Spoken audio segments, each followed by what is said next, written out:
किससे संयोग होगा, किससे वियोग होगा, कितने उसके भाग में विद्या है और कितना धन है, और कहां पर सम्मान और अपमान होगा। अब आप विचार करिए, जब ये चीजें पहले से निश्चित हैं फिर भी हम आस लगाए बैठते हैं।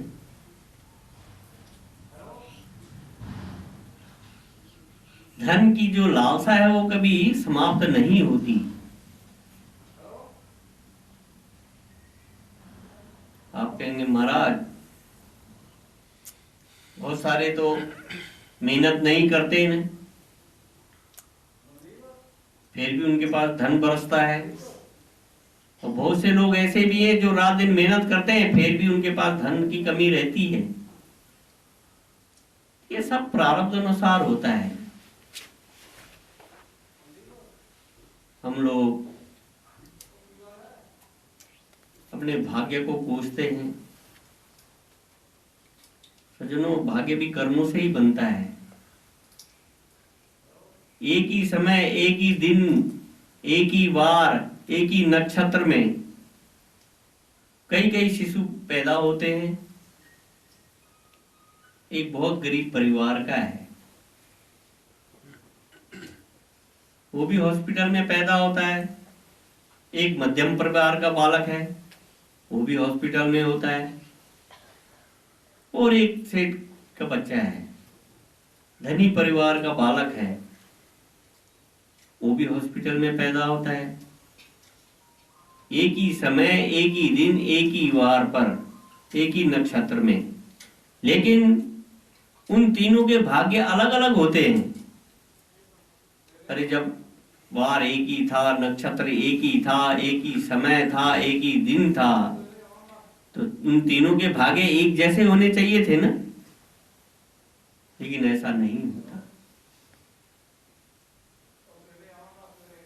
जो सेठ का शिशु होता है उसके भाग्य में पहले से ही कोठी, बंगला, मोटर कार सब कुछ होती है। उसको जब हॉस्पिटल से ले जाते हैं तो उसके लिए पहले से ही कार मौजूद रहती है ले जाने के लिए। जो मध्यम परिवार का है उसके लिए उतना नहीं होता, उसके लिए किराए की गाड़ी आ जाती है, उसके रहने के लिए मकान तो है लेकिन कार नहीं है। और जो बेचारा एक गरीब का बालक है उसके लिए ना तो कार है, ना मकान है, ना बंगला है, क्योंकि वो निर्धन का बालक है। उसको ले जाने के लिए कुछ नहीं है, चिथड़ों में लपेट करके फुटपाथ पर ही पालन पोषण होता है उसका।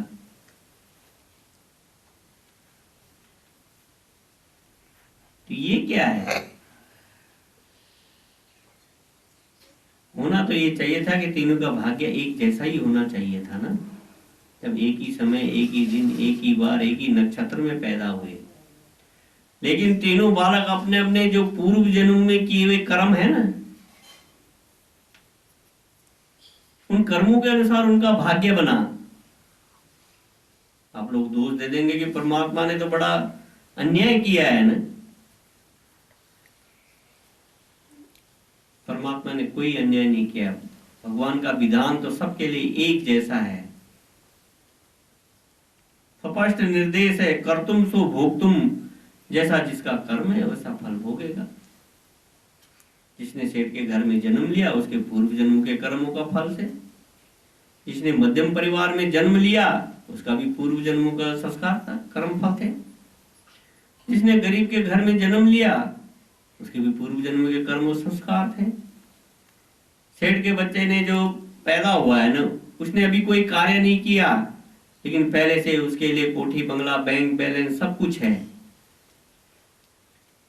जो मध्यम परिवार में है उसके लिए मकान भी है, कुछ पैसा भी है, कुछ बैंक बैलेंस भी है। लेकिन जो गरीब का बालक है ना, वो बेचारा पहले से ही कर्जई है। उसने भी धरती पे पैर नहीं रखा लेकिन पहले से ही कर्जई है। क्यों? क्योंकि उसके पिता ने कर्ज ले रखा है, उसके पास पैसे की कमी है ना। आपने सुना भी होगा, पहले जमाने में बोलते थे जब कर्ज किसी से लेते थे, अगर पिता कर्ज नहीं चुका सका, उसकी मृत्यु हो गई, तो उसके पुत्र को अपने पिता का कर्ज चुकाना पड़ता था। क्योंकि उसके भाग में पहले से ही लिखा हुआ है ना। इसलिए सज्जनों, पहले अपने शरीर को जान लो। अपने जो तत्वों से बने हुए शरीर है ना, 5 तत्वों से, इसको जानना जरूरी है। उसके बाद जो बचेगा वो आपका असली स्वरूप होगा। लेकिन हम दौड़ उल्टी करते हैं। हम जड़ से चेतन को देखना चाहते हैं, जबकि चेतन की सत्ता से ये जड़ शरीर चल रहा है। क्योंकि हमारी आत्मा जो है ना, वो तो ज्ञानमय है। उसको आप कैसे देख पाएंगे ना? आपने एक धारणा, एक भ्रांति बनाई होती है। जिस फोटो को आप, या मूर्तिकार की बनाई हुई मूर्ति को आप भगवान की समझते हैं, उसको देखते हैं, ये तो हमारे भाव से बनी हुई है ना।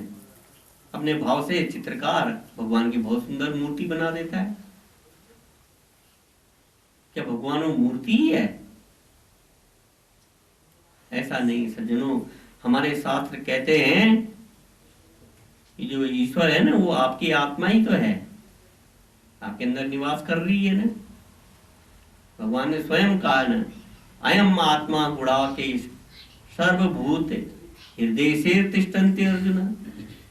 हे अर्जुन, मैं आत्मा के रूप में सब प्राणियों के हृदय में विराजमान हूं। जब वो भगवान हमारी आत्मा के रूप में विराजमान है, तो फिर हम बाहर क्यों ढूंढते हैं? यही तो गलती कर रहे हैं ना, कि बाहर खोज रहे हैं, बाहर मिलता नहीं है। नासवान संसार में ढूंढ रहे हैं। इसलिए आत्मा के लिए कहा है। आत्मा क्या है? आत्मा ज्ञानमय प्रोक्ता देहो मांसमयो असुचि मूत्रपुरी स्वभाव दुर्गंध असोच्य अदुर्गम। साथ में कह दिया कृमिजाल संवितम। हमारी जो आत्मा है ना, वो तो ज्ञानमय है। ज्ञान माने प्रकाश। और कैसे प्रकाश है? कि ज्योतिर्मयो ही शुभ्रम, अति शुभ्र है वो ज्योति। हमारी आत्मा ज्योति स्वरूप है, प्रकाश स्वरूप है, और वो प्रकाश अति शुभ्र है। और शरीर जो है वो मांस, मज्जा, अस्थि आदि का बना हुआ एक पिंड है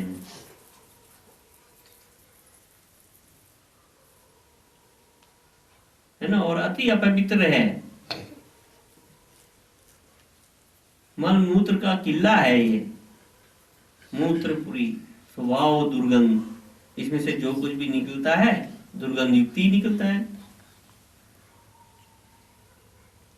इसके लिए क्या सोचना? असोच्यम, महा अपवित्र है।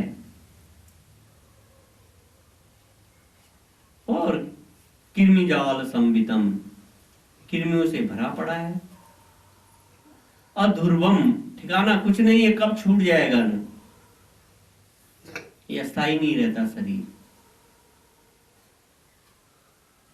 आपने देखा होगा अपना बचपन भी, युवावस्था भी आपने देखी होगी ना, वृद्ध अवस्था भी आप देख रहे हैं। प्रत्येक क्षण बदल रहा है ये शरीर। इसीलिए कहा है कि जन्म मृत्यु जरा व्याधि दुख दोषानुदर्शनम। जब तक आप इसका विचार नहीं करेंगे, तब तक काम नहीं बनेगा। तो जनों, अगर अपने स्वरूप में स्थित होना है तो पहले अपने शरीर को जान लो।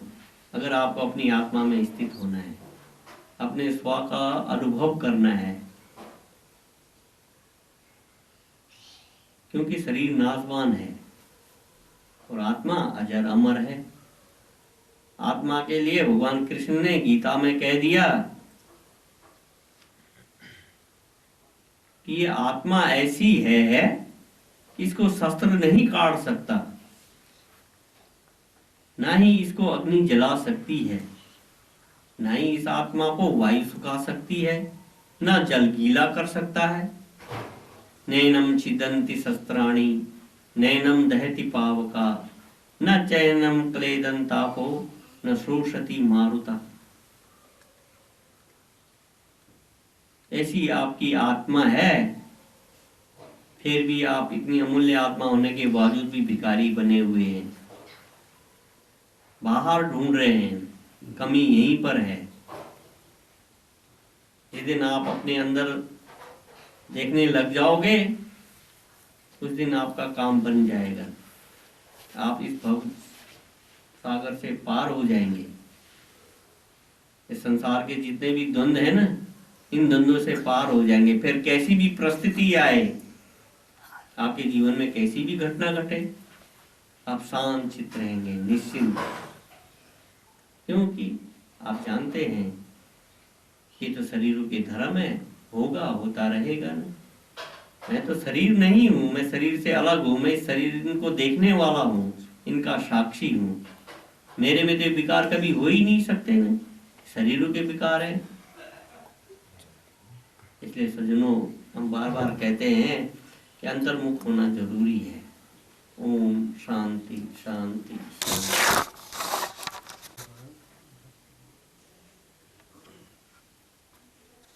ज्ञान में और भक्ति में क्या अंतर है?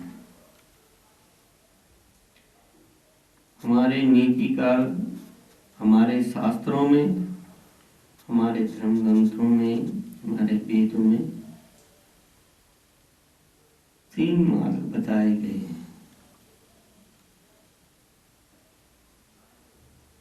कर्म मार्ग, भक्ति मार्ग और ज्ञान मार्ग।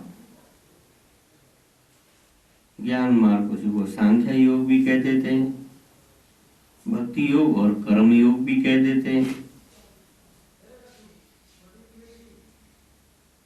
वो पीछे क्या हो रहा है?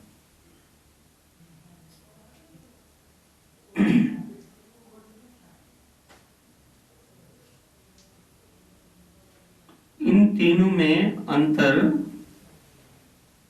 केवल क्रिया का अंतर है, लक्ष्य एक ही है। आप तीनों में से किसी भी मार्ग पे चलिए, पहुंचेंगे एक ही जगह पर।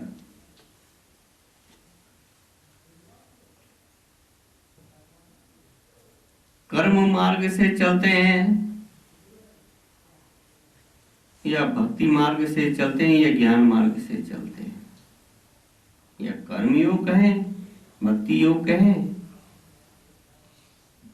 या ज्ञान योग कहें, पहुंचना एक ही जगह होता है। सज्जनों, ज्ञान 2 शब्द का है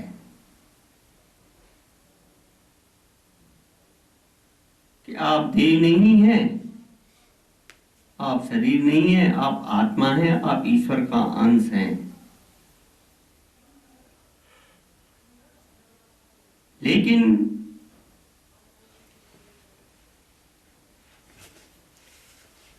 इसमें निष्ठा जमाने में सबसे बड़ी बाधा जो है वो देहाभास है। भगवान ने गीता में भी कहा है ना, अर्जुन मुझे कर्म योग